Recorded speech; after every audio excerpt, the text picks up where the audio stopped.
हरे कृष्णा। तो चलिए हम मंगलाचरण करते हैं। पहले शेयर कर लेते हैं।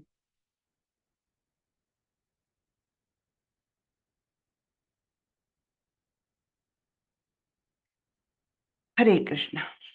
ओम नमो भगवते वासुदेवाय। ओम नमो भगवते वासुदेवाय। ओम नमो भगवते वासुदेवाय।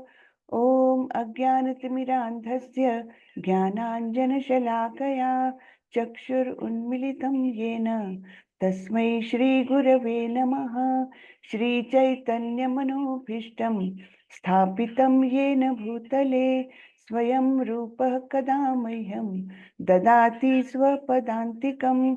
वन्देऽहं श्रीगुरो श्रीयुतपदकमलं श्रीगुरुन् वैष्णवांश्च श्रीरूपं साग्रजातं सहगण रघुनाथान्वितं तं सजीवं साद्वैतं सावधूतं परिजनसहितं कृष्णचैतन्यदेवं श्रीराधा कृष्णपादान् सहगण ललिता श्रीविशाखान्वितांश्च। हे कृष्ण करुणा सिंधु दीनबंधु जगतपते गोपेश गोपिका कांत श्री राधा कांत नमोस्तुते। तप्त कांचन गौरांगी राधे वृंदावनेश्वरी वृषभानुसुते देवी प्रणमामि हरिप्रिये। नमो विष्णुपदाय कृष्णपृष्ठाय भूतले श्रीमते भक्ति वेदांत स्वामी इति नामिने।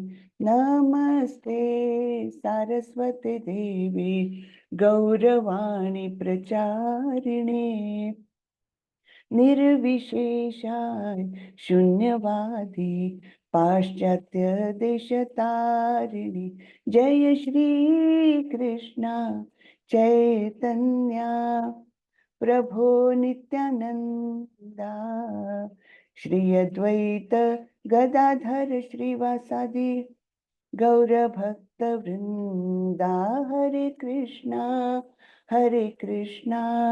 कृष्णा कृष्णा हरे हरे हरे रामा राम राम हरे हरे हरे कृष्णा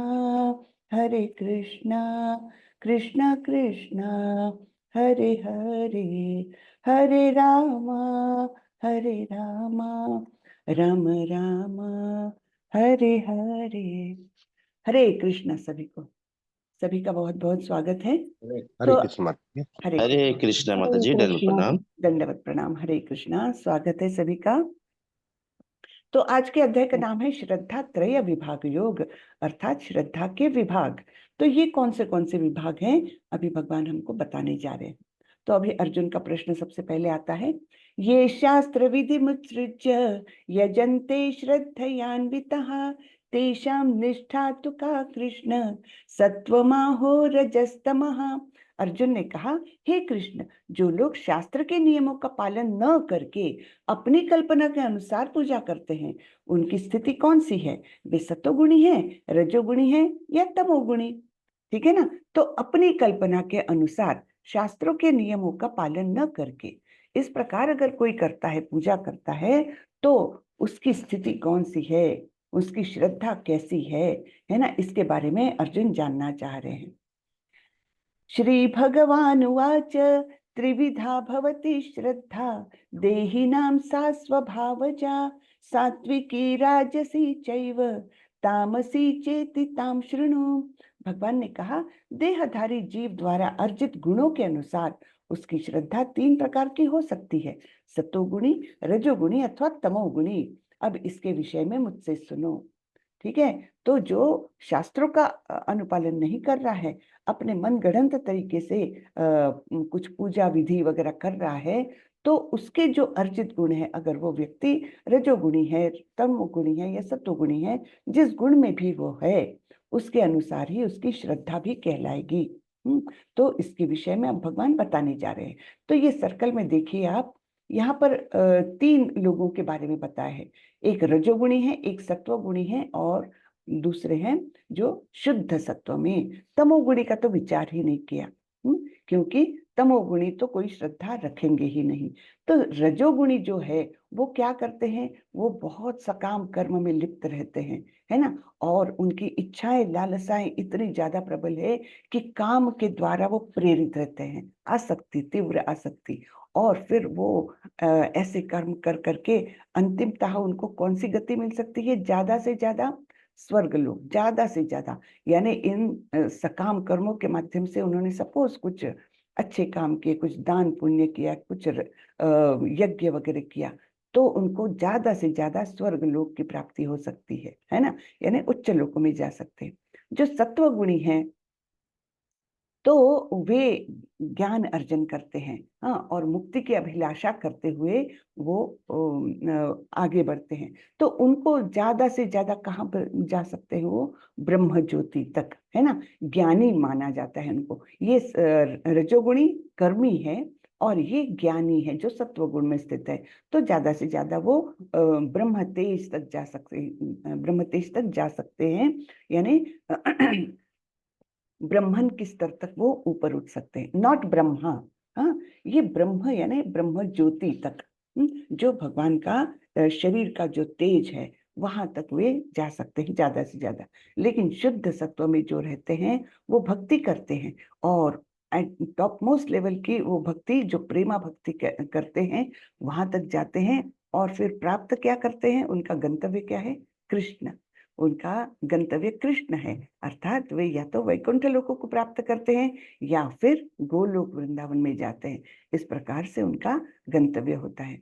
तो ये हम देख रहे हैं रजोगुणी, सत्वगुणी और शुद्ध सत्व में जो लोग हैं उनका अलग अलग गंतव्य स्थान। हाँ, उनकी क्रियाएं क्या है, जैसे रजोगुणी सकाम कर्मों में लिप्त है, सत्वगुणी ज्ञान अर्जन में लिप्त है, और शुद्ध सत्व वाला भक्ति में लिप्त है ना। और उनका गंतव्य भी हमने देखा। ठीक है। हे भरत पुत्र, विभिन्न गुणों के अंतर्गत अपने अपने अस्तित्व के अनुसार मनुष्य एक विशेष प्रकार की श्रद्धा विकसित करता है। अपने द्वारा अर्जित गुणों के अनुसार ही जीव को विशेष श्रद्धा से युक्त कहा जाता है। तो जिस प्रकार का उसका गुण है उसी प्रकार की उसकी श्रद्धा कहलाएगी। यजन्ते सात्विका देवान् यक्ष रक्षांसि राजसः प्रेतान् भूतगणाश्चान्ये यजन्ते तामसा जनः। सत्वगुणी व्यक्ति देवताओं को पूजते हैं, रजोगुणी यक्ष और राक्षसों की पूजा करते हैं, और तमोगुणी व्यक्ति भूत प्रेतों को पूजते हैं। तो ये चित्र हमने पहले भी देखा हुआ है ना। सत्वगुणी व्यक्ति अलग अलग देवताओं के पास जाते हैं, हाँ, कभी शिव जी के पास, कभी लक्ष्मी जी के पास, कभी ब्रह्मा जी के पास, और उनसे कुछ वो मांगते हैं, कुछ सकाम कर्म लेकर के उनके पास जाते हैं। लेकिन जो रजोगुणी है वो तो देवताओं को भी नहीं पूछते, वो तो यक्ष राक्षसों को। अब यक्ष राक्षस अर्थात ये नहीं कि एकदम कुछ हमारे आंखों के सामने कुछ अलग ही चित्रण आ जाए, नहीं, यहाँ पर ये बताया गया है कि बहुत धनवान व्यक्ति या कोई सिद्धि प्राप्त व्यक्ति, ऐसे लोगों को पूछते हैं ये लोग।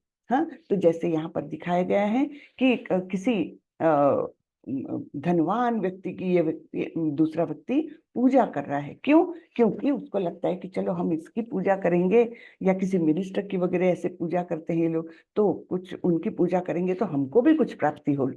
मिनिस्टर की पूजा करेंगे तो हो सकता है हमको कुछ पद मिल जाए, कुछ धन मिल जाए, है ना। तो ऐसे लोग सक्सेसफुल, जो सो कॉल्ड सक्सेसफुल लोग हैं इस जगत के, जिनके पास बहुत या तो धन होता है या पावर होती है या कुछ सिद्धियां भी हो सकती है, तो ऐसे लोगों को पूछते हैं ये रजोगुणी लोग। और तमोगुणी लोग भूत प्रेतों को पूछते हैं, है ना, तांत्रिक मांत्रिक के चक्कर में जाते हैं और रात के अंधेरे में जाकर के, जंगल में जाकर कुछ पूजा वूजा करते हैं। तो ये कैसे हैं, सतोगुणी, रजोगुणी और तमोगुणी व्यक्तियों के अलग अलग पूजा स्थान जो है उनके बारे में हमने देखा। जो लोग दंभ तथा अहंकार से अभिभूत होकर शास्त्र विरुद्ध कठोर तपस्या और व्रत करते हैं, जो काम तथा आसक्ति द्वारा प्रेरित होते हैं, जो मूर्ख है तथा शरीर के भौतिक तत्वों को तथा शरीर के भीतर स्थित परमात्मा को भी कष्ट पहुंचाते हैं, वे असुर कहे जाते हैं। तो ऐसे लोग दंभ और अहंकार से अभिभूत होकर कि देखो मैं क्या क्या कर सकता हूँ, है ना। तो यहाँ पर किसको दिखाया है, ये मुझे लगता हिरण्यकश्यप को दिखाया है कि इतनी उसने ब्रह्मा जी की इतनी ज्यादा प्रार्थना की कि उसके शरीर के अंग जो है चींटियां खा रही थी, इतने बड़े बड़े चींटियों के घर बन गए थे। और वो फिर भी वो अपनी जिद पर अटका था कि ब्रह्मा जी को मुझे प्रसन्न करना है और उनसे वर लेना है अमरत्व का। तो अमर तो ब्रह्मा जी बना ही नहीं सकते थे, क्योंकि ब्रह्मा जी स्वयं भी अमर नहीं है। तो इस प्रकार जो दंभ और अहंकार से प्रेरित होकर शास्त्र विरुद्ध ऐसी तपस्या करने के कहीं भी आदेश नहीं है, है ना। कहीं भी शास्त्रों में नहीं लिखा है कि इतना अपने आप को कष्ट दे करके तुम अपनी इच्छा पूरी करने के लिए कोई तपस्या करो, ये तो कहीं नहीं कहा गया है ना। तो इस प्रकार ये शास्त्र विरुद्ध कठोर तपस्या और व्रत करते हैं जो काम तथा आसक्ति द्वारा प्रेरित है। अब हम देखते हैं कई पॉलिटिकल लीडर्स वगैरह भी अनशन करते हैं, इतने दिनों का अनशन कर लिया, क्यों क्यों तो कुछ तो भी उनको ये चाहिए रहता है ना, कि आरक्षण चाहिए, वॉटेवर, यानी ऐसे बोलना नहीं चाहिए, लेकिन वॉटेवर जो कुछ उनकी इच्छा है वो पूरी हो जाए तब तक मैं अनशन करूंगा। तो ऐसे विधान कहीं भी शास्त्रों में नहीं लिखे हुए। हाँ, तो ये जो हम आजकल के जमाने में इसका बिल्कुल तपस्या का जो शुद्ध रूप हुआ करता था, उसको हम अभी केवल सकाम कर्म में लिप्त ऐसे ही हम देखते हैं कि व्रत कर रहे हैं, उपवास कर रहे हैं, तपस्या कर रहे हैं, लेकिन अपनी इच्छा या समाज में अपना कुछ प्रभुत्व जताने के लिए इस प्रकार से ये करते हैं। तो ये काम और आसक्ति द्वारा प्रेरित होते हैं, और जो मूर्ख है तथा शरीर के भौतिक तत्वों और शरीर के भीतर स्थित परमात्मा को भी कष्ट पहुंचाते हैं। अब ये व्यक्ति क्या कर रहे हैं यहाँ पर? हाँ, सिर को जमीन के अंदर गड़ा करके ये क्या दिखाना चाह रहे हैं कि देखो मैं किस प्रकार अपने शरीर को कंट्रोल कर सकता हूँ, प्राण वायु को भी, सांस लेने की भी मुझे आवश्यकता नहीं, इतना मुझे अपने शरीर पर कंट्रोल है ना। ये दिखाना चाह रहा है समझ में, लेकिन ये तो अपने शरीर को भी कष्ट दे रहा है, और उसके अंदर परमात्मा जो स्थित है वो भी सोचते होंगे ये क्या कर रहा है मूर्ख, क्यों इतनी तकलीफ दे रहा है ना अपने शरीर को। जो शरीर तो भगवान ने दिया हुआ है, कोई हमारा स्वामित्व तो है नहीं उस पर, है ना, है भगवान ने दिया हुआ। ईशावास्यम इदम सर्वम, ये शरीर से लेकर हर चीज भगवान का स्वामित्व है उस पर, तो हम कौन होते हैं उसको इस प्रकार से कष्ट देने वाले। तो जो मूर्ख है तथा शरीर के भौतिक तत्वों तथा शरीर के भीतर स्थित परमात्मा को भी कष्ट पहुंचाते हैं, वे असुर कहे जाते हैं। यहाँ पर रावण का उदाहरण दिख रहा है। रावण ने कैसे पूरा कैलाश पर्वत अपने ऊपर उठा लिया था, और ये सोचा कि मैं तो मेरे घर के पास लंका में ही ये कैलाश ले जाऊंगा, तो मैं शिव जी की जब मन चाहे तब मुलाकात कर सकता हूँ और उनकी पूजा अर्चना कर सकता हूँ, है ना। लेकिन कितना घमंड कि मैं उठा लूंगा। और जब शिव जी को ये पसंद नहीं आया, तो उन्होंने बस अपने पैर का अंगूठा भर जरा दबा दिया तो इनकी बोलती बंद हो गई। तो इस प्रकार ये क्या है, केवल अपना दंभ और अहंकार जो है वो उससे प्रेरित होकर ये ऐसे काम करते हैं और अपने शरीर को और परमात्मा को भी कष्ट पहुंचाते हैं। अब यहाँ पर बड़ी इंटरेस्टिंग बात हम देखने वाले हैं कि तीनों गुणों में जो लोग हैं उनको किस प्रकार का भोजन पसंद है।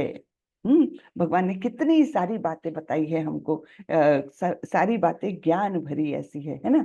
जो भोजन सात्विक व्यक्तियों को प्रिय होता है वह आयु बढ़ाने वाला, जीवन को शुद्ध करने वाला तथा बल, स्वास्थ्य, सुख तथा तृप्ति प्रदान करने वाला होता है।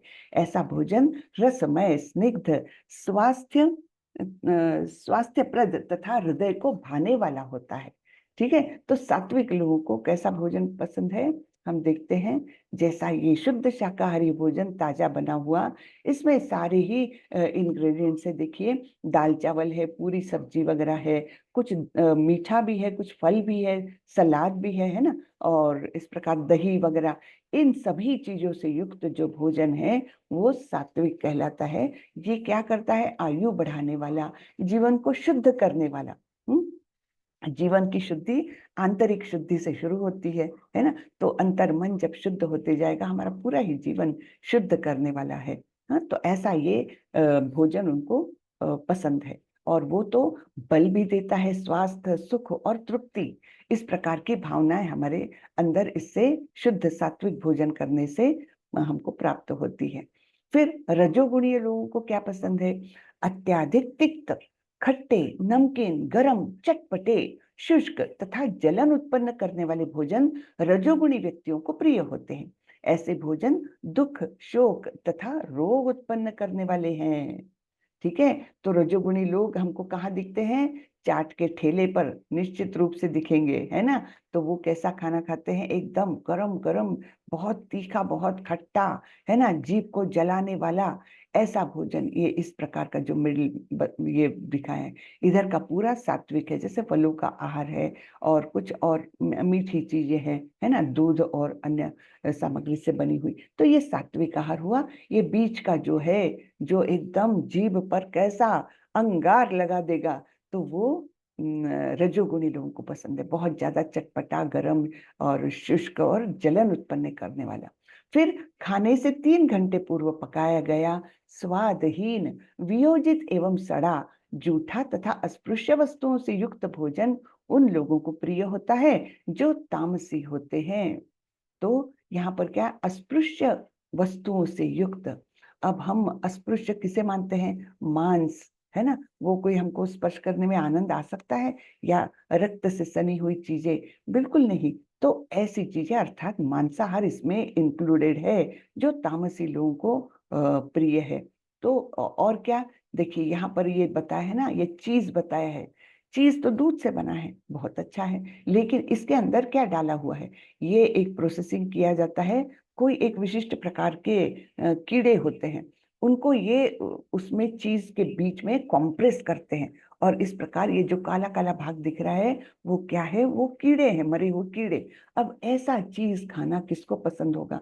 तामसी लोगों को, है ना। उनको उसमें टेस्ट भी आएगा, मजा भी आएगा, लेकिन ये ये कोई हेल्थ वर्धक ऐसा नहीं माना जाता। बलवर्धक, शक्तिवर्धक क्या है? सात्विक भोजन ही है। और तो और तमोगुणी लोगों को खाने से 3 घंटे पूर्व पकाया गया, इसको भी तमोगुण आ जाता है। यानी आपने शुद्ध सात्विक भी खाना बनाया, लेकिन 3 घंटे के बाद आपने उसको खाया, तो फिर वो उसमें तामसी वो आ जाते हैं, गुण आ जाते हैं। तो अब आज के जीवन में हम देखते हैं सभी लोग ऐसा खाते हैं, क्योंकि ऑफिस जाते हैं, स्कूल जाते हैं बच्चे, तो बहुत सवेरे बना हुआ खाना ही उनको टिफिन में देना पड़ता है। तब इसका मार्ग क्या है? तो ये मार्ग निकलता है इसमें से कि जो भी आपने पकाया है, टिफिन में पैक करने के पहले उसका भोग चढ़ा दीजिए, तुलसी का पत्ता डाल दीजिए, भगवान को भोग चढ़ा दीजिए, और फिर वो सारे खाने में मिला दीजिए। तब फिर क्या हो जाएगा? सारा ही वो खाना प्रसाद रूप में आ जाएगा, और तब फिर ये तमोगुण से वो बाधित नहीं होता। तो ये 3 घंटे पूर्व पकाया गया खाने को हमने इस प्रकार से खाना चाहिए, अन्यथा क्या है? वो तमोगुण हमारे अंदर विकसित करने लगता है ऐसा खाना। तो खाने का बहुत प्रभाव है। जैसे हमने शायद पहले चर्चा की है कि प्रसाद का क्या प्रभाव है। प्रसाद से अंदरूनी शुद्धिकरण होने लगता है, स्मृतियों के तंतु डेवलप होने लगते हैं। तो इसलिए प्रसाद का बहुत अनन्य साधारण महत्व का बताया गया है। कई लोग हमको पूछते हैं कि हमारे बाकी के घर के लोग तो नास्तिक है, तो उनका बिल्कुल विश्वास नहीं, तो क्या करें? तो सबसे आसान तरीका यही बताया जाता है कि घर में जो भी पका है, या कम से कम, सब पूरा पका हुआ खाना नहीं आप वो कर सकते, तो कम से कम कुछ फ्रूट्स, कुछ ड्राई फ्रूट्स ऐसे भगवान को चढ़ाइए, और वो सबको घर में खिलाइए। इवन घर में जो काम करने आती हैं महिलाएं या पुरुष जो मदद करने आते हैं, तो उनको भी हमने ये प्रसाद खिलाना चाहिए नियमित रूप से। उससे क्या होता है? उनका भी आंतरिक शुद्धिकरण एक होने लग जाता है, उनका भी आगे का प्रवास जो है वो बेटर होने लगता है। ठीक है ना? तो ये प्रसाद का महत्व बताया जाता है। तो इसी प्रकार ये अलग अलग 3 खाने का जो है हमारे स्वास्थ्य पर क्या प्रभाव पड़ सकता है, हम देखेंगे। अ, हाँ, तो प्रभाव तो यहीं पर लिखे हैं। देखिए यहाँ पर जो सत्वगुणी हैं उनको स्वास्थ्य मिलता है, रसमय और स्निग्धता रहती है, और भाने वाला होता है, हृदय को प्रसन्न करने वाला, ऐसा ये सात्विक खाना होता है। और जो रजोगुणी खाना है वो दुख, शोक और रोग उत्पन्न करने वाला है। निश्चित रूप से इतना ये चटपटा वगैरह खाएंगे तो क्या होता है, आज तो वो जीभ को स्वाद मिल गया, लेकिन उससे शरीर में निश्चित रूप से कभी ना कभी रोग उत्पन्न होते हैं और वो दुख और शोक का कारण बनते हैं, है ना। और तमोगुणी लोगों को तो क्या कहना, तमोगुणी तो खाना भी खराब है, और वो तो मोह से जड़ित है ही, प्रमाद, आलस्य, निद्रा, इसमें वो है ही। और ऐसा खाना खा करके उनकी प्रमाद करने की जो आपराधिक प्रवृत्तियां हैं वो और भी बढ़ने लगती है। यज्ञों में वही यज्ञ सात्विक होता है जो शास्त्र के निर्देशानुसार कर्तव्य समझकर उन लोगों के द्वारा किया जाता है जो फल की इच्छा नहीं करते। तो यज्ञ अब सात्विक कैसा है इसके बारे में भगवान बता रहे हैं। तो जो शास्त्र के निर्देशानुसार हो और कर्तव्य समझकर करना है, ये नहीं कि किसी को प्रसन्न करने के लिए, किसी को खुश करने के लिए कर रहे, कर्तव्य समझकर करना है। और उन लोगों द्वारा किया जाता है जो फल की इच्छा नहीं करते। तो सबसे अच्छा यज्ञ कौन सा है? हाँ, जप यज्ञ। यज्ञानाम जप यज्ञ, उसमें हमने देखा था 10वें अध्याय में, जहां भगवान अपनी विभूतियां बताते हैं, तब भगवान ने बताया था कि सारे ही यज्ञों में सर्वश्रेष्ठ ऐसा जो जप यज्ञ है वो मैं हूं, है ना। तो इसलिए जप का अनन्य साधारण महत्व है। और ये सब करना कैसे है? कर्तव्य समझकर, किसी भी फल की इच्छा किए बिना।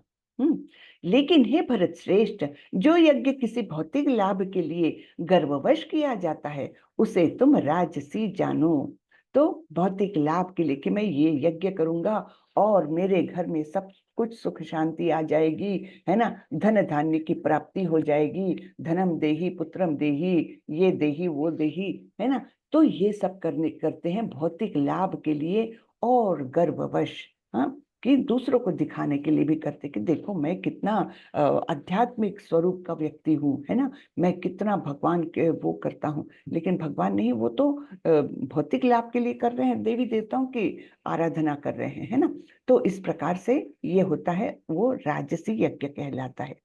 और जो यज्ञ शास्त्र के निर्देशों की अवहेलना करके, प्रसाद वितरण किए बिना, वैदिक मंत्रों का उच्चारण किए बिना, पुरोहितों को दक्षिणा दिए बिना तथा श्रद्धा के बिना संपन्न किया जाता है, वह तामसी माना जाता है ना। तो शास्त्रों के निर्देशों की अवहेलना करके, शास्त्रों में कहीं नहीं बताया ये, यहाँ पर जैसे ये वृत्रासुर था शायद, ये तो उसने उसको बाद में भस्मासुर का उपाधि दिया गया क्योंकि उसने शिव जी को प्रसन्न कर लिया था, अपनी जिद में अटक के कि मैं प्राण त्याग दूंगा, शिव जी आओ मेरे सामने। तो शिव जी आए, हमारे आशुतोष शिव जी। आशुतोष यानी क्या? जल्दी प्रसन्न होने वाले, आशुतोष यानी जल्दी से प्रसन्न होने वाले, ऐसे हमारे शिव जी आ गए वहां पर। और फिर उसने क्या मांगा? मुझे ये वरदान दो कि मैं जिसके सिर पर हाथ रखूंगा तो वो भस्म हो जाएगा। तो इस प्रकार उसका नाम भस्मासुर पड़ा था।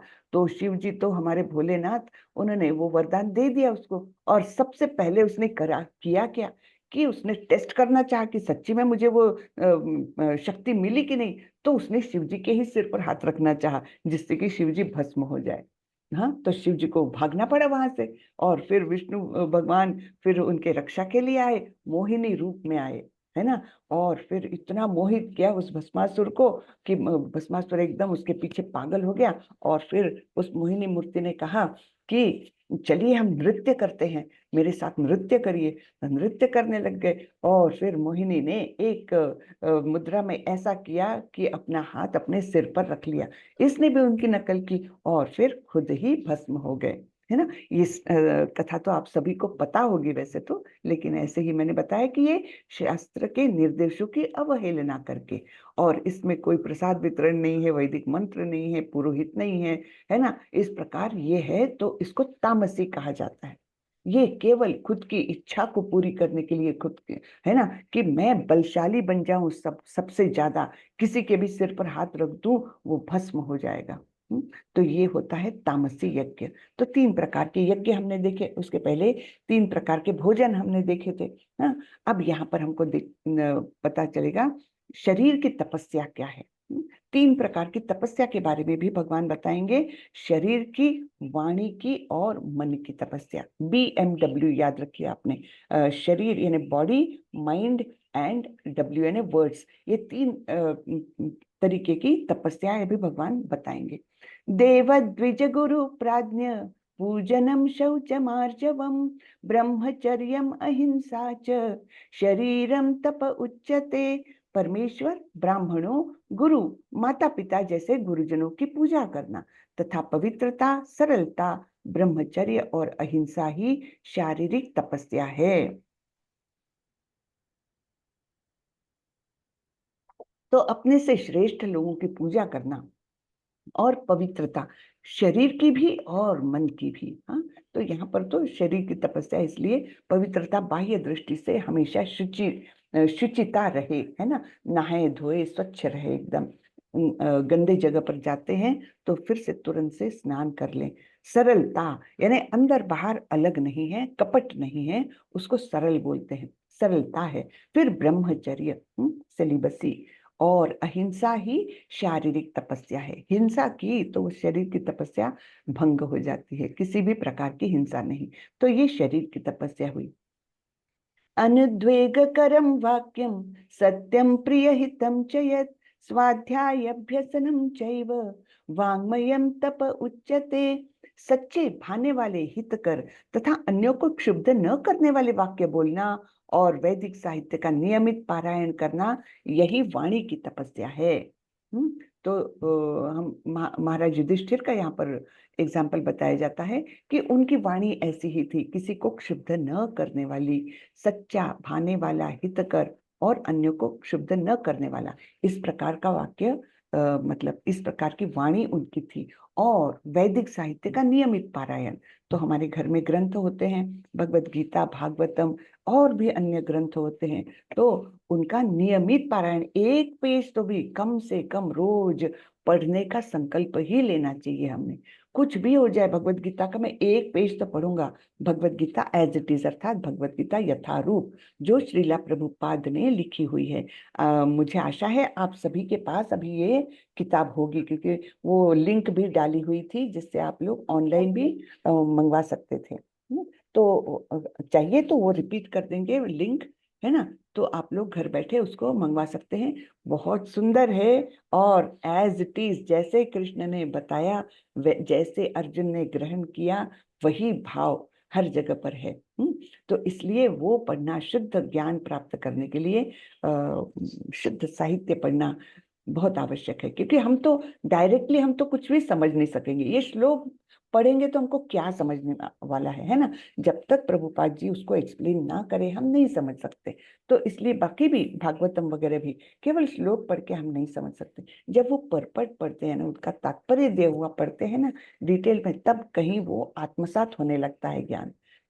तो ये इम्पोर्टेंस है किताब पढ़ने का। तो यहाँ पर बताया है वैदिक साहित्य का नियमित पारायण करना, ये भी वाणी की तपस्या है। तथा संतोष, सरलता, गंभीरता, आत्मसंयम एवं जीवन की शुद्धि, ये मन की तपस्या है। अब कहाँ पर, यहाँ पर वो हो गया, सबसे पहले बताया था शरीर की तपस्या, फिर बताया था वाणी की तपस्या, और अभी बता रहे हैं मन की तपस्या। क्या है मन का, कैसा भाव होना चाहिए? संतोष, सरलता, गंभीरता, आत्मसंयम एवं जीवन की शुद्धि, ये सब कुछ है ना। मन में हमेशा संतोष रहे, ये नहीं कि अरे ये मुझे मिला नहीं, या ये उसके पास है और मेरे पास नहीं है। इस प्रकार की भावना हमारे संतोष को पूरी तरह से नष्ट कर देती है। सरलता यानी अंदर बाहर डुप्लीकेट भाव नहीं रहता, कि मुंह से एक बोलो मुंह में राम और बगल में छुरी, कहते हैं ना, तो उस प्रकार का नहीं है। सरलता, गंभीरता, एक जगह स्टेबिलिटी, नहीं तो चंचल मन तो कोई काम का नहीं है ना। तो इसलिए गंभीरता, और फिर आत्मसंयम एवं जीवन की शुद्धि। आत्मसंयम है ना, तो किसी भी विषयों के प्रति, अर्थात इंद्रिय विषयों के प्रति आकर्षित न होना, ये, और जीवन की शुद्धि यानी जीवन हमारा पवित्र रहे, सारे मतलब कहीं से भी वो कलुषित ना होए, बुरे आचार विचार ना रहे, है ना। ये जीवन की शुद्धि है और ये सब मिलकर के मन की तपस्याएं हो जाती है। अब यहाँ पर उदाहरण दिया जाता है शुक मुनि का। हाँ, शुक मुनि जो हमारे वेद व्यास जी के पुत्र थे। अब हुआ क्या, जब ये शुक मुनि गर्भ में थे, तो ये तो वैसे ही मतलब मुक्तात्मा ही थे, लेकिन गर्भ में आए व्यास जी की पत्नी के। और तब उनको पता था कि मैं बाहर आऊंगा, इस भौतिक जगत में आऊंगा तो मुझे माया झपट लेगी। तो वे तो गर्भ से बाहर आने को ही तैयार नहीं। से 14 साल बीत गए थे, 14 साल वो गर्भ में ही रहे। अब वो माता को तो कितना कष्ट होने लग गया, और फिर क्या करे, कितना भी वो प्रयास करो, वो गर्भ से बाहर निकलने को तैयार नहीं शुकमुनि। तब फिर कृष्ण जी को स्वयं उनको लाया गया और कृष्ण जी ने उनको बताया कि तुम गर्भ से बाहर आओ, तुमको माया छू भी नहीं सकेगी, ऐसा मैं तुमको वरदान देता हूँ। और तब कहीं वे गर्भ से बाहर आए 14 साल के और एक सुंदर युवक एकदम बन करके बाहर आए, और जन्म होते से भी जंगल की ओर भागे, नग्न अवस्था में। वो पूरे समय में, पूरे जीवन भर नग्न रहे, क्योंकि उनको शरीर से कोई वही नहीं था, मतलब देहात्म बुद्धि थी ही नहीं, पूरी तरह से मुक्तात्मा थे। तो इस प्रकार वे दौड़ते हुए जंगल की ओर गए। अब जा रहे थे, तब एक सरोवर में कुछ स्त्रियां स्नान कर रही थी, है ना। तो शुक मुनि को देखा, इतने जवान, एकदम सुंदर सा शरीर उनका, लेकिन फिर भी स्त्रियों को उनसे लज्जा नहीं आई। हम्म, और उसको पुकारते हुए पीछे से व्यास मुनि दौड़ते हुए आ रहे थे। जैसे ही उनको देखा तो स्त्रियों ने अपने अपने वस्त्र संभाल लिए और एकदम लज्जित अवस्था में वो खड़ी हो गई। तो व्यास मुनि ने उनको प्रश्न किया कि अभी अभी मेरा इतना जवान सुंदर बेटा यहाँ से गया है, तब तुम लोगों को लज्जा नहीं आई, और मैं तो वृद्ध हूँ और मैं यहाँ से जा रहा हूँ, तो तुम लोगों को लज्जा आ रही है, इसका कारण क्या है। तब उन्होंने बताया कि ये जो यहाँ से गए अभी युवा, उनके नजरों में तो शरीर का कोई भेद है ही नहीं।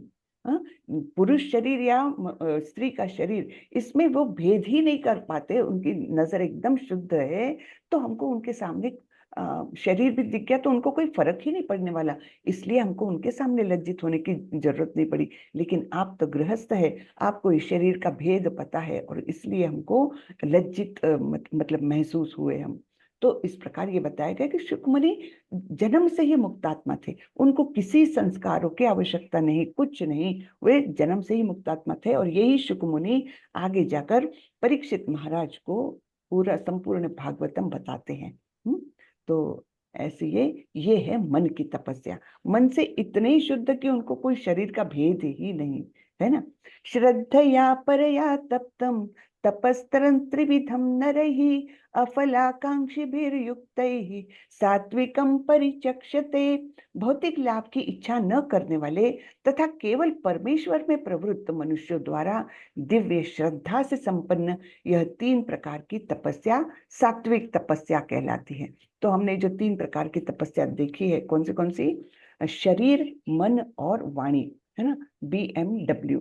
तो ये 3 तपस्या हमने देखी। तो ये तपस्या सात्विक कब कहलाती है, जब इसके पीछे कोई भौतिक लाभ की इच्छा नहीं है, केवल परमेश्वर में प्रवृत्त है, हाँ, और दिव्य श्रद्धा से संपन्न। श्रद्धा कैसी है, दिव्य श्रद्धा है। ऐसे जब ये तपस्या संपन्न की जाती है तो सात्विक तपस्या कहलाती है। जैसे गोवर्धन परिक्रमा करते हैं लोग पैदल, है ना, तो वो क्या है, शरीर को कष्ट दे रहे हैं, यानी शरीर को एक प्रकार से परमेश्वर की सेवा में लगा रहे हैं, तो वो सात्विक तपस्या है, शारीरिक तपस्या सात्विक। जैसे वृंदावन की परिक्रमा, जैसे मायापुर की परिक्रमा की जाती है, जहाँ शरीर में तो तकलीफ देते हैं, तपस्या इन्हें कुछ ना कुछ रोजमर्रा से हटके, जो परमेश्वर को प्रसन्न करने के लिए है। तो ये 3 प्रकार की तपस्या सात्विक तपस्या है।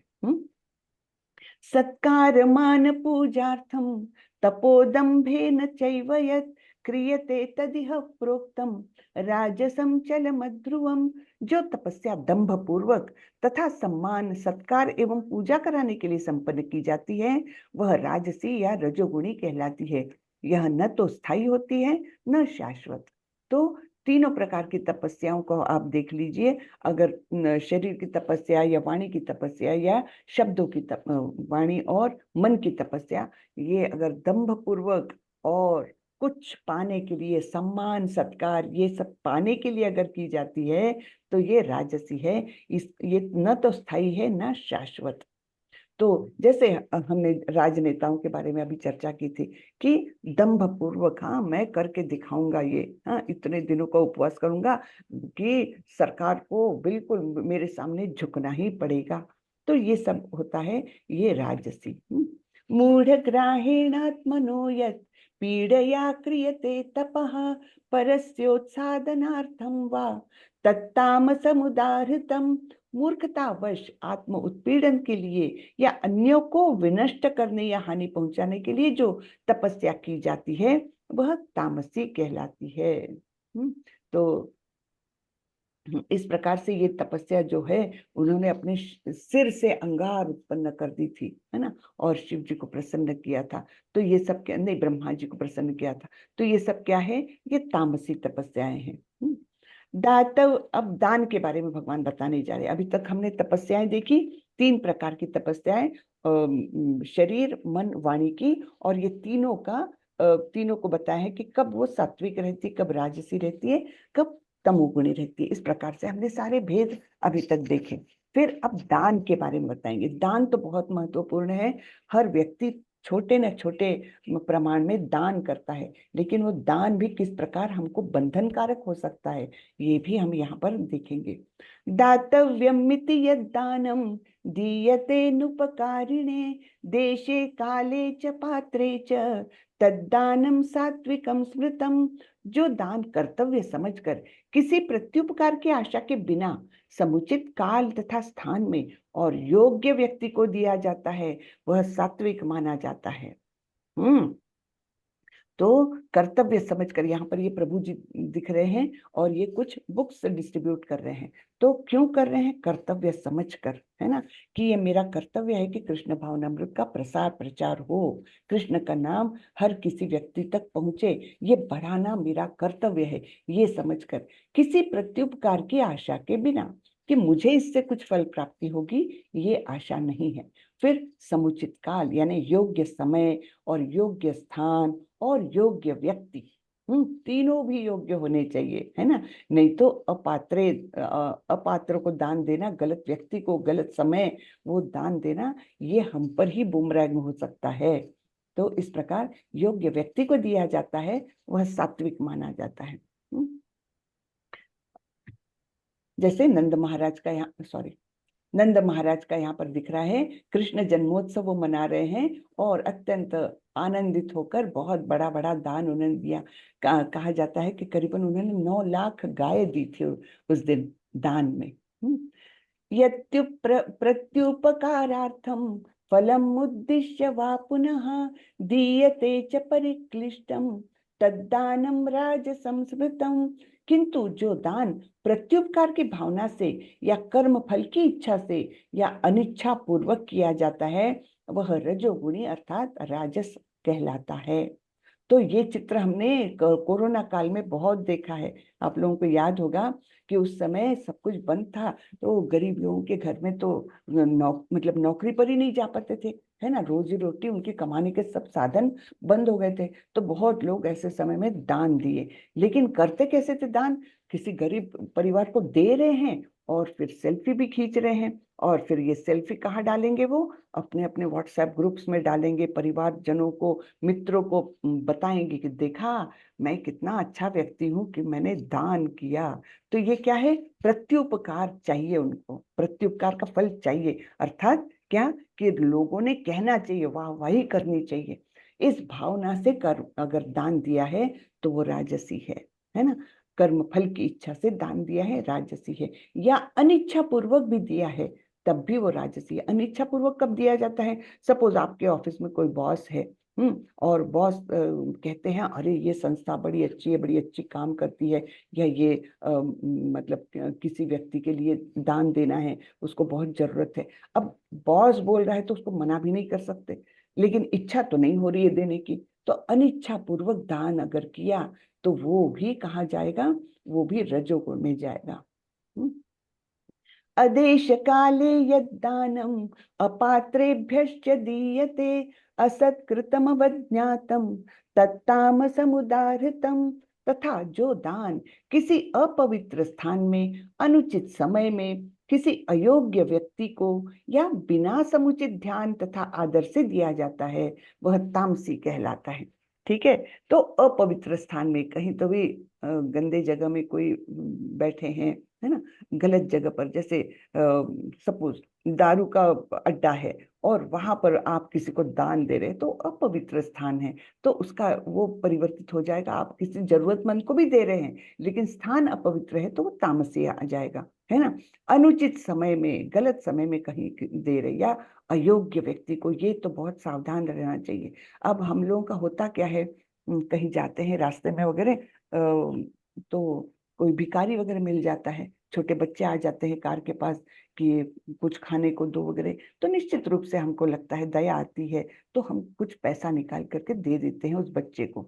अब होता क्या है, वो बच्चा तो किसी गैंग का एक बेचारा पीड़ित व्यक्ति है ना, कोई गैंग है जो ऐसे छोटे बच्चों से भीख मंगवाती है। अब हमने जैसे ही उसको दान दिया वो तो छीना जाएगा, और फिर वो जो गैंग वाले व्यक्ति है वो क्या करेंगे, उसका दुरुपयोग करेंगे, है ना, नशा करेंगे या फिर कुछ वेपन्स लेंगे या और बच्चों को इस प्रकार से मार पीट करके उनको अपनी गैंग में शामिल करेंगे। तो यानी क्या हुआ कि हमारा पैसा गया अनुचित काम के लिए। तो जो पाप हो रहा है ना, उसके आधे पाप के भागीदार हम भी बन जाते हैं। तो ये कितनी भयंकर बात है ना। और इस प्रकार हम कर्म बंधन में फंसते हैं। इसलिए दान देते समय भी हमको बहुत ध्यान पूर्वक दान देना चाहिए। सबसे ऐसे समय में सबसे अच्छा दान अगर मैं मानती हूँ कि कुछ अन्न दान करे, और वो अन्न भी साधारण न हो, वो अन्न प्रसाद का अन्न हो। प्रसाद वितरण, अगर आपने ऐसे नीडी बच्चा कुछ दिखा तो उसको आपने एक फल दिया जो प्रसाद बन चुका है, भोग चढ़ाया हुआ है, ऐसा एक फल दिया तो वो बहुत ठीक होगा, है ना। लेकिन होता क्या है, ऐसे लोग ऐसा खाना पीना भी स्वीकार ही नहीं करते। मेरा खुद का अनुभव है, बॉम्बे में मैं जाती थी तो ऐसे बच्चे दिखते थे, तो मैंने क्या चालू किया था, उस समय तो मैं भक्ति भाव में नहीं थी तो मुझे प्रसाद का महत्व पता नहीं था, तो मैंने छोटे छोटे बिस्किट के पैकेट्स रखना चालू किया था। कि चलो कोई बच्चा ऐसे आए कार के पास तो उसको बिस्किट का पैकेट दे देंगे, पैसा देना ठीक नहीं है। तो मैं ऐसे वो ऑफर करती थी, वो बोलते थे नहीं नहीं पैसा दो, ये हम नहीं ले सकते, नहीं लेंगे हम। हाँ, नहीं लेते थे। तो मुझे इतना आश्चर्य होता था कि कितने बेचारे वो जकड़े हुए हैं बच्चे, कि वो खाना कुछ लेने से भी डरते हैं, उनको पैसा चाहिए। तो ये हो जाता है। इसलिए ऐसा दान जो हम पैसे का दान देते हैं वो आगे जाकर बहुत गलत कामों के लिए इस्तेमाल हो सकता है, वो तामसी हो जाता है। और तो और उसका पाप हमको भी लगता है। तो जैसे यहाँ पर उदाहरण बताया गया है, क्या लिखा है ये व्यक्ति ने, help I need money for weed, यानी नशा करने के लिए इसको जरूरत है पैसे की। कितना बड़ा काम, अगर इसको कोई दान दे देता है तो वो निश्चित रूप से तामसी हो जाता है ना। तो ऐसे गलत कार्यों को प्रोत्साहन देने के लिए कोई दान नहीं देना चाहिए। सृष्टि के आदिकाल से ओम तत्सत ये तीन शब्द परब्रह्म को सूचित करने के लिए प्रयुक्त किए जाते रहे हैं। ये तीनों सांकेतिक अभिव्यक्तियां ब्राह्मणों द्वारा वैदिक मंत्रों का उच्चारण करते समय तथा ब्रह्म को संतुष्ट करने के लिए यज्ञों के समय प्रयुक्त होती थी। तो ये ओम तत्सत इन शब्दों का भी महत्व बताया जा रहा है। तो ये ओम आता है ऋग्वेद से, और तत्सत ये छांदोग्य उपनिषद में इसका मेंशन है, और ये परब्रह्म को सूचित करते हैं।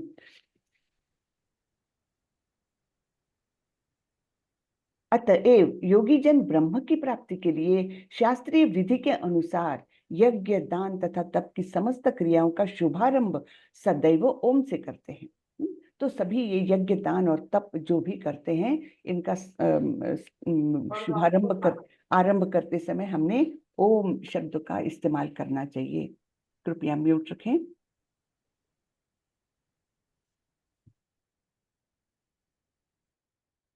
हाँ, ओम मतलब विष्णु, विष्णु से सर्वोच्च लक्ष्य को इंगित करने के लिए वैदिक भजनों की शुरुआत में रखा गया है। तो ओम का मतलब ही विष्णु है। मनुष्य को चाहिए कि कर्म फल की इच्छा किए बिना विविध प्रकार के यज्ञ तप तथा दान को तत् शब्द कहकर संपन्न करे। ऐसी दिव्य क्रियाओं का उद्देश्य भव बंधन से मुक्त होना है। तो तत् शब्द क्यों बोलते हैं कि उसका कर्म फल जो भी है, जो यज्ञ दान तप कर रहे हैं, उसका जो भी कर्म फल है भगवान के चरणों में समर्पित। हाँ, इस प्रकार का ये शब्द है तत्। तो ऐसी दिव्य क्रियाओं का उद्देश्य भवबंधन से मुक्त होता है। भवबंधन से कैसे मुक्त हो जाएंगे? क्योंकि हम कर्म फल को ही त्याग रहे हैं, है ना। जब कर्म फल आता है तो कर्म बंध उत्पन्न होता है, लेकिन हम कर्म फल को भगवान के चरणों में तत् कह करके हम समर्पित कर रहे हैं। तो इस प्रकार भवबंधन से मुक्ति की ओर जा रहे हैं। हमारे लिए वो कर्म कोई भी बंधन उत्पन्न नहीं करेगा। परम सत्य भक्तिमय यज्ञ का लक्ष्य है और उसे सत्य शब्द से अभिहित किया जाता है। हे पृथापुत्र, ऐसे यज्ञ का संपन्न करता भी सत्य कहलाता है। जिस प्रकार यज्ञ तप तथा दान के सारे कर्म भी जो परम पुरुष को प्रसन्न करने के लिए संपन्न किए जाते हैं, सत्य है। तो सत्य का अर्थ क्या है? सत्य यानी इटर्नल, अविनाशी, शाश्वत। हाँ, तो जब हम ये यज्ञ संपन्न करते हैं और सत्य कहकर ओम तत्सत, है ना, जब ये सत्य शब्द का प्रयोग होता है तो वो शाश्वतता दिखाता है ना। तो इस प्रकार वो यज्ञ करने वाला भी शाश्वत हो सकता है, हो जाता है, और वो कर्म जो यज्ञ किया है वो भी शाश्वत हो जाता है ना। तो ये क्यों किया जाता है? परम पुरुष को अर्थात भगवान श्री कृष्ण को प्रसन्न करने के लिए किए हैं कार्य, तो इसलिए वो सत्य अर्थात वो शाश्वत हो जाते हैं। सत्य का अर्थ है शाश्वत। प्रभु की सेवा के लिए की गई गतिविधियां सत्य को प्रकट करती है। इस तरह की गतिविधि में क्रियाओं का प्रदर्शन शाश्वत हो जाता है। गतिविधियों का उद्देश्य शाश्वत है और गतिविधियों के लाभ भी शाश्वत है।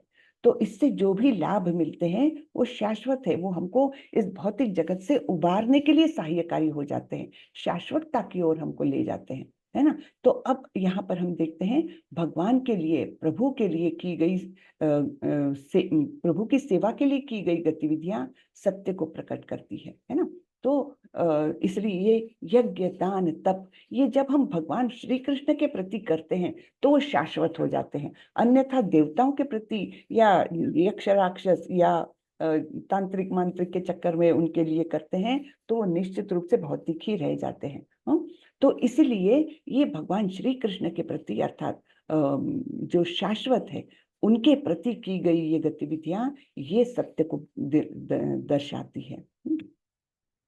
अश्रद्धया हुतं दत्तं तपस्तत्तं कृतं च यत् असदित्युच्यते पार्थ न च तत्प्रीत्य नो इह। हे पार्थ, श्रद्धा के बिना यज्ञ दान या तप के रूप में जो भी किया जाता है वह नश्वर है, वह असत कहलाता है और इस जन्म तथा अगले जन्म दोनों में ही व्यर्थ जाता है। तो श्रद्धा के बिना आप कुछ भी कर लो, हाँ, तो वो असत हो जाता है। जो कुछ श्रद्धा से करोगे या तो मतलब वेदों में दी हुई या शास्त्रों में दिए हुए उसका अनुपालन करोगे तब तो आपको परम गति प्राप्त होगी। अगर आप शास्त्रों का अनुपालन न करते हुए श्रद्धा के साथ करोगे तो आपके गुणों के अनुसार फल मिलेगा, जैसे हमने पूरा देखा ये अध्याय, है ना। और श्रद्धा के बिना करोगे तो पूरा ही व्यर्थ है। तो हमने इतने सारे प्रकार देखे। पहला जो शास्त्र में दिया हुआ है उसका अनुपालन करना, फिर अनुपालन न करते हुए श्रद्धा के साथ करना, वो तीनों गुणों में आता है, और अंतिम जो है वो श्रद्धा के ही बिना है, तो ये असत है और व्यर्थ जाता है। तो प्रभुपाद जी के कुछ शब्द यहाँ पर आते हैं। श्रीला प्रभुपाद की जय। बद्ध अवस्था में लोग देवताओं, भूतों या कुबेर जैसे यक्षों के पूजा के प्रति आकृष्ट होते हैं, है ना, क्योंकि हम बद्ध हैं, हमारी बुद्धि जो है माया द्वारा हर ली गई है ना। भौतिक जगत में हम पड़े हुए हैं और तीनों गुणों से बंधे हुए हैं। तो हम लोग फिर कुछ भौतिक प्राप्ति के लिए हम देवता, कुबेर या भूत प्रेत ऐसे उनके प्रति पूजा करने के प्रति हम आकृष्ट होते हैं।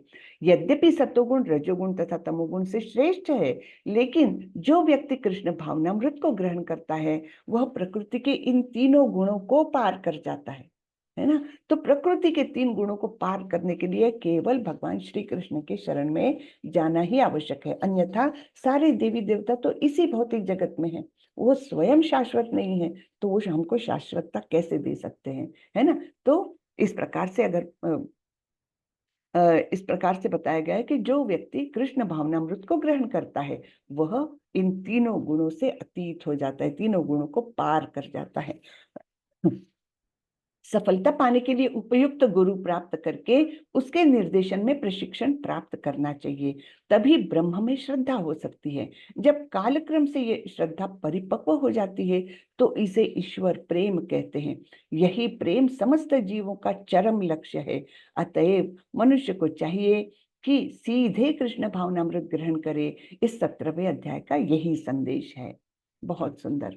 हाँ, तो यहाँ पर क्या बताया है, इसीलिए जो सीधे कृष्ण भावनामृत को ग्रहण करता है, अर्थात हमने एक सीढ़ी देखी थी, आप लोगों को याद होगा, लैडर देखा था, है ना। तो वो लैडर कहाँ तक जाता था, भगवान श्री कृष्ण तक। लेकिन सबसे निचले पायदान पर क्या है, कर्म योग, फिर है ज्ञान योग, फिर अष्टांग योग, फिर भक्ति योग और फिर भगवान। तो किसी भी तरीके से अगर भगवत प्राप्ति की ओर हमको जाना है तो भक्ति योग को हम अवॉइड कर ही नहीं सकते। तो क्यों ना डायरेक्टली हम भक्ति योग में जाए और फिर बहुत सुखपूर्वक, है ना, सुसुखम कर्तुम अव्ययम, ये ऐसा मार्ग है भक्ति योग का कि जो अत्यंत सुखपूर्वक संपन्न किया जा सकता है। तो इसलिए मनुष्य ने, जो बुद्धिमान मनुष्य है, वो सीधे कृष्ण भावनामृत को ग्रहण करते हैं, अर्थात भक्ति योग को ग्रहण करते हैं। भक्ति योग के माध्यम से भगवत प्राप्ति की ओर जाते हैं सीधे, ना कि अलग अलग सीढ़ियां चढ़ के। तो इस प्रकार का ये संदेश हमको 17वें अध्याय से मिलता है। इसका समरी देख लेंगे हम। तो अनधिकृत पूजा के बारे में अर्जुन की पूछताछ। अर्जुन ने पूछा कि अगर शास्त्रों का अनुपालन किए बिना श्रद्धा के साथ कोई पूजा वगैरह करता है तो उसका क्या होता है। तो भगवान ने उत्तर दिया था कि जिस गुण में वो व्यक्ति है उसी के अनुसार उस गुण में वो श्रद्धा कहलाएगी। फिर 3 गुणों में खाद्य पदार्थ देखे हमने, 3 गुणों में यज्ञ देखा हमने, 3 तरह की तपस्याएं देखी, शरीर मन और वाणी की तपस्याएं देखी। फिर इन तपस्याओं को 3 गुणों में देखा और फिर 3 गुणों में दान देखा और फिर ओम तत्सत का महत्व देखा कि ओम तो भगवान विष्णु को अभिप्रेत है, तत् यानी समर्पण की वृत्ति और सत यानी शाश्वतता। तो यज्ञ दान तपस्या को सर्वोच्च को अर्पित करना चाहिए, तब वो शाश्वत हो जाएगा, उसका फल भी शाश्वत हो जाएगा और वो क्रिया करने वाला व्यक्ति भी शाश्वत हो जाएगा। ठीक है ना। तो इस प्रकार से ये संदेश हमको 17वें अध्याय से मिलता है। हरे कृष्णा। हरे कृष्णा। धन्यवाद, हरे प्रणाम। कृष्णा माता हरे जी, हरे दंडवत कृष्ण कृष्णा माता माता जी, जी, दंडवत दंडवत प्रणाम। प्रणाम। दंडवत प्रणाम। हरे कृष्ण माता जी, हरे प्रणाम माता जी। हरे बहुत कृष्णा सुंदर माता और जी। बहुत ऑथेंटिकली समझाया आपने हमें, रियली आपको धन्यवाद। धन्यवाद प्रणाम माता माता जी। जी। तो आज तो देखिए कितना अच्छा दिन है और आज ये अध्याय आया बाय चांस है। देखिए कैसे लीला है भगवान की। आज का दिन कौन सा है, अक्षय तृतीया का दिन है ना। अक्षय बहुत तृतीया। महत्वपूर्ण दिन है और इस समय हमको पता चल रहा है कि दान, जो दान देने के लिए आज का दिन बहुत महत्वपूर्ण है, वो दान कैसा शाश्वत कर सकते हैं हम, है ना। शाश्वत दान कब हो जाएगा, जब हम वो कृष्ण भावना मतलब कृष्ण के चरणों में अर्पित करेंगे, तब वो शाश्वत हो जाएगा। देवी देवताओं को दान करना, किसी व्यक्ति को दान करना, वो हमको बाहर तो नहीं निकलने देगा, इस ब्रह्मांड के भौतिकता में ही जकड़े रखेगा, है ना। तो इस प्रकार से आज ये मतलब ये सब ज्ञान आज के दिन मिल रहा है, ये भी एक बड़ी बात है हमारे लिए, है ना। तो हम सभी को ये ज्ञान की आवश्यकता है जो भगवान ने दिया है। हरे कृष्ण माता जी। हरे कृष्णा। एक्चुअली किसी रीजन की वजह से मैं कल की क्लास अटेंड नहीं कर पाया था, तो अच्छा, उसकी वीडियो, उसकी रिकॉर्डिंग के लिए मैंने क्षमा माता जी को भी मैसेज किया, बट कोई रिप्लाई नहीं आया। वो क्षमा माता जी का फोन खराब हो गया है 2-3 दिन से। आज शाम तक उनका मिल जाएगा ऐसे बोल रही थी, कल उनसे बात हुई, तो इसलिए ना वो व्हाट्सएप देख पा रही है ना क्लास ज्वाइन कर पा रही है, उनका फोन खराब हो गया है और इसलिए आप लोगों के किसी के भी मैसेजेस नहीं देखे होंगे उन्होंने। ठीक है, तो अभी कल तक रहा। देखिए आगे जी भी हमारा कंटिन्यू तो होना ही है लेवल 2, लेकिन कल तक राह देखिए, तब तक उनका फोन ठीक हो जाएगा, वो दे देगी आप लोगों को। जी माता जी, हरे कृष्णा, दंडवत प्रणाम। दंडवत प्रणाम। तो जी हरे कृष्ण। कृष्णा माता जी। हरे हरे कृष्णा जी। परंजय प्रभु जी। माता जी कुछ सवाल था मेरा, जैसे क्या है कि आपने जो बताया कि रजोगुणी, तमोगुणी और सत्वगुणी है ना, तो इसमें सबका अपना अलग अलग तरीके का जो भी कैरेक्टरिस्टिक्स है या ट्रेड्स हैं डिफाइंड है। तो इसमें कलयुग में जो है इसका जो परसेंटेज है कुछ डिफाइंड है कि इतना परसेंटेज रहेगा, या वो इट कीप्स ऑन वेरिंग, मतलब कि जैसे जैसे हमारी भक्ति बढ़ेगी वो जो हमारा मोड है वो चेंज होता रहेगा? जी, वैसे तो शास्त्रों में कहा गया है कलौ शूद्र संभवा, यानी कलयुग में मनुष्य जो है वो ज्यादा से ज्यादा शूद्र है। शूद्र लोग तमोगुण में रहते हैं, लेकिन आजकल के परिवेश में कहा जाता है कि करीबन 99% लोग रजोगुणी ज्यादा है। हाँ, रजोगुणी, क्योंकि कुछ ना कुछ पाने के लिए दौड़ते रहते हैं, रैट रेस कभी खत्म न होने वाली। उससे ज्यादा मेरी इनकम होनी चाहिए, उससे ज्यादा बड़ा घर मेरा होना चाहिए। तो ये क्या है, सकाम कर्मी है ना, ये बहुत ज्यादा है आजकल का प्रमाण। तो रजोगुणी लोगों की संख्या बहुत ज्यादा है, इसलिए देवी देवताओं के मंदिरों में भीड़ ज्यादा रहती है। कृष्ण के मंदिर में कम रहेगी, देवी देवताओं के पास ज्यादा रहती है, क्योंकि प्राप्ति चाहिए ना, कुछ तो चाहिए। हाँ, ये देही वो देही, धनम देही पुत्रम देही, हाँ ऐसे रहता है ना। तो रजोगुणी लोगों की संख्या बहुत ज्यादा है अभी। ऑफिस में नहीं देखते कितने कितने घंटे काम करते हैं, हाँ, आवश्यकता है नहीं है ये नहीं देखते, लेकिन अनेक घंटे लगाएंगे क्योंकि बॉस को खुश करना है। तो सारा जीवन वो ऑफिस में ही बिताएंगे फिर तो, है ना।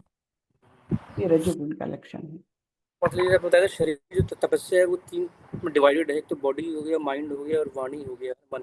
तो इन तीनों में जो तपस्या है मतलब ऐसा कुछ है कि सर्वश्रेष्ठ कौन सी है? बिकॉज क्या है नहीं, कि ऐसा नहीं है प्रभु। 3 प्रकार की तपस्या है, ये हम वाणी से कर सकते हैं, शरीर से कर सकते हैं, या मन से कर सकते हैं। यानी तीन तीन प्रकार है, और सर्वश्रेष्ठ तो तीनों भी करना है। मतलब तीनों सर्वश्रेष्ठ तो तीनों को अपनाना है, मन में और रहेगा, मेडिटेशन होगा है तो ना। अच्छा। जी, सुधीर प्रभु आपको कुछ पूछना है? हरे कृष्णा माता जी, दंडवत अरे, प्रणाम। दंडवत प्रणाम माता प्रभु। जी, ये बताया गया था कि 30 तारीख से ये भक्ति शास्त्री स्टार्ट होगा, तो कितने बजे से होगा माता जी? वो सब मुझे पता नहीं प्रभु, अभी तो इंटरव्यूज ही किए, कल परसों मैंने भी इंटरव्यूज लिए कुछ, तो कल हाँ, परसों तो खत्म हुए हैं, अभी तो लिस्ट बन रही है। 30 तारीख से तो शुरू तो होना पॉसिबल ही नहीं है। हाँ, वही मेरे को, क्योंकि कल पूछा गया था, मैंने उत्तर सब दिए थे। अच्छा अच्छा, किसने लिया इंटरव्यू आपका? वो सुमन लता त्यागी जी थी। अच्छा अच्छा। तो बोले प्रभु जी नंबर, एक्चुअल में आपको तो जानते ही हैं, और क्या, आपको सब लोग लेकिन जानते हैं प्रभु, आप तो हर नहीं क्लास में रहते हो। नहीं माता जी, उसमें बोले थे केवल नंबर हम लोग को आया है, इसलिए हमें पता नहीं हाँ था। बराबर, मैंने हमको कहा सिर्फ कोई बात नंबर्स मिले, फोन नंबर्स मिले, और उस फोन पर हमने फिर हाँ। इंटरव्यूज लिए। किसका ले रहे ये पता ही नहीं चलता ना जब तक फोन से बात हाँ, नहीं। तो वही मेरे जिज्ञासा थी कि भाई कितने बजे से है। नहीं नहीं, अभी तो नहीं, आपको पता चल जाएगा, सब फाइनलाइज हो जाएगा तो आपको ठीक है माता जी। हम कर देंगे। मतलब ये एक सवाल और था मेरा। जी हाँ, प्रभु। ये इसमें आपने जो बताया था ना कि जो हम लोग दान दान देते हैं, तो दान भी जो है वो एक योग्य व्यक्ति को दिया जाए, है ना? तो इसकी योग्य व्यक्ति को हम लोग कैसे डिसाइड करें? बिकॉज एट टाइम्स क्या होता है कि हम लोग मतलब चल रहे हैं, हमें बहुत ज़्यादा पता नहीं है, बट करुणा से या दया से हम सोचते हैं कि हम जो हेल्प कर पाए पैसे से या कुछ फल देके या किस तरीके से भी, तो एट टाइम्स क्या है कि हो सकता है उसको गलत तरीके से भी यूज़ करें। वो तो होता है ना। हाँ, हाँ, इसीलिए सावधान रहना चाहिए ऐसे। मतलब अनजान एकदम जगह पर हमने अनजान व्यक्ति को वो दिया, तो पैसा ना दे कम से कम। ऐसे समय में सावधानी ये बरती जाए कि अगर भिखारी को वगैरह से देना भी है तो अन्नदान करे, कि भैया मेरे सामने खा ले तू खाना। हाँ, या उसको पास में होटल में ले जाए, उसको पेट भर के खाना खिला दो, वो अच्छा है। लेकिन पैसे का दान दिया, वो पता नहीं अभी वो भूखा है, लेकिन वो पैसे मिल जाएंगे तो वो नशा करेगा, ऐसा भी होता है ना। उसके बदले उसका पेट भर दो।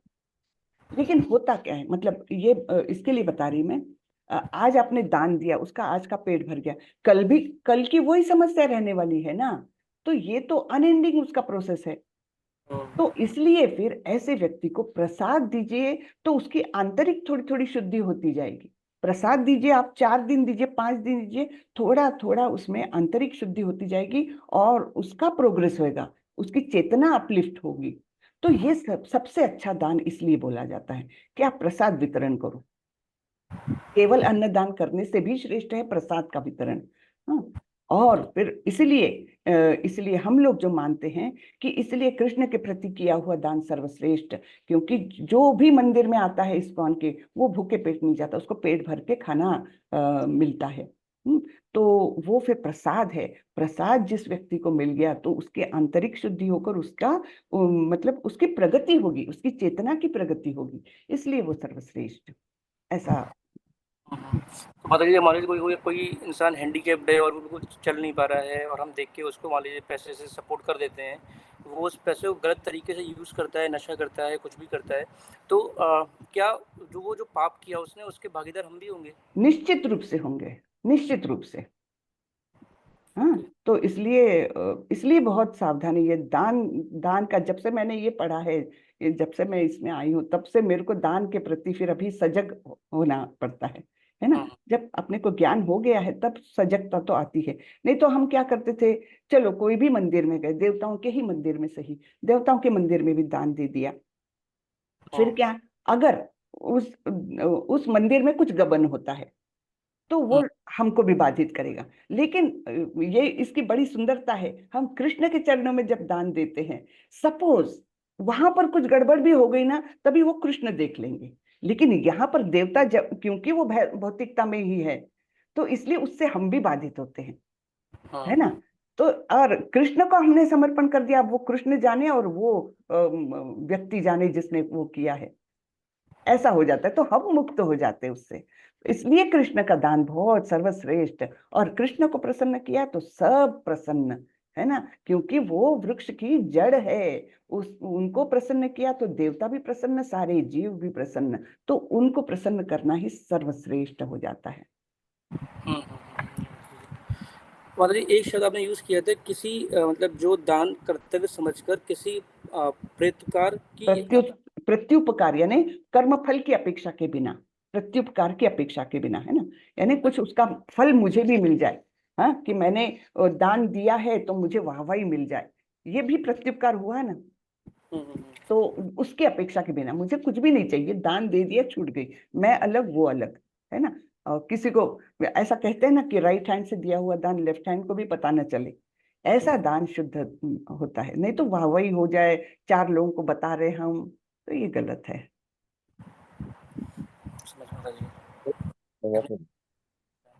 प्रणाम आपको। दंडवत प्रणाम प्रभु।